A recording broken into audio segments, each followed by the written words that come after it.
want to talk about Nelson Mandela, who died in 2013.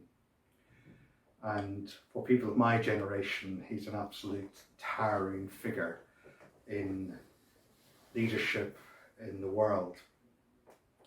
He is a South African who spent well over 20 years in prison during the apartheid years, and he was one of the thinkers and part of a group of leaders in prison on Robben Island, held there by the South African regime. And during his time in prison, he managed to retain his humanity even when so often his guards and others were treating him with less than respect. Physical violence, emotional violence of all kinds. I've been to Robben Island, and it's a very strange place. You look back across the sea at the beauty of Cape Town, and the sense of the cruelty of being put in prison there is particularly powerful. Mandela eventually was released from prison in 1990. I can remember very vividly being glued to the television as I watched him and his wife Winnie walk out of the prison and then onto the mainland and into freedom. Well, at least partial freedom. It would be another 3 or 4 years before there were free elections in South Africa, and when those elections took place, the ANC were elected to power, the African National Congress, and Mandela was made president. I was shaped by the narratives of apartheid and oppression and the call for justice when I was at university in Durham. I remember Desmond Tutu, the Archbishop of Cape Town, came to Durham Cathedral and brought life and energy and laughter, but of course making the serious point that he was under great pressure and not able to be free and not able to vote simply because he was black. So the South African story had been significant, and of course there were parallels that many people have drawn with some of the things that were going on in Northern Ireland, which also shaped my own growing up, not least a deeply divided community and a community deeply affected by injustice and violence, often arising out of the reality of poverty. I was blessed to be able to work in central London at St Martin-in-the-Fields, and next door our neighbours were South Africa House.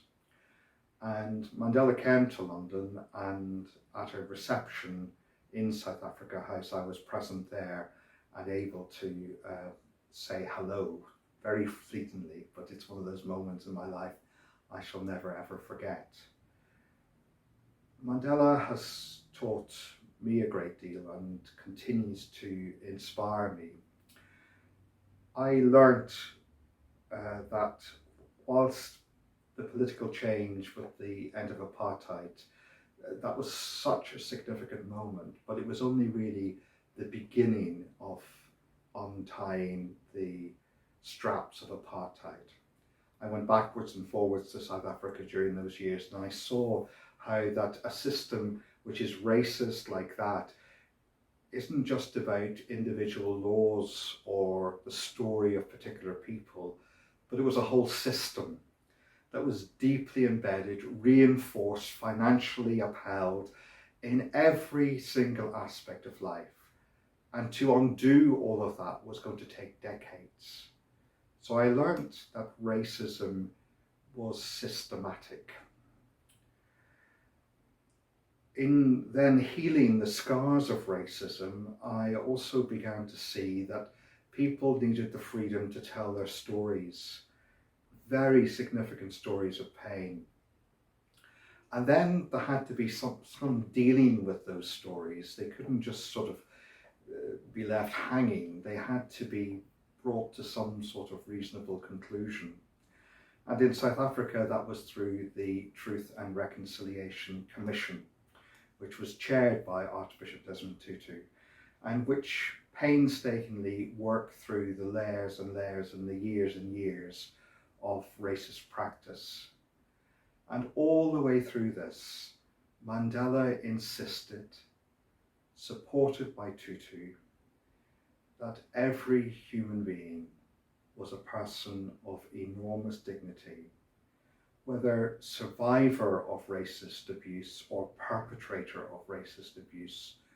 All were human, not demons, not devils, but people who made very significant mistakes and who very significantly lost their way.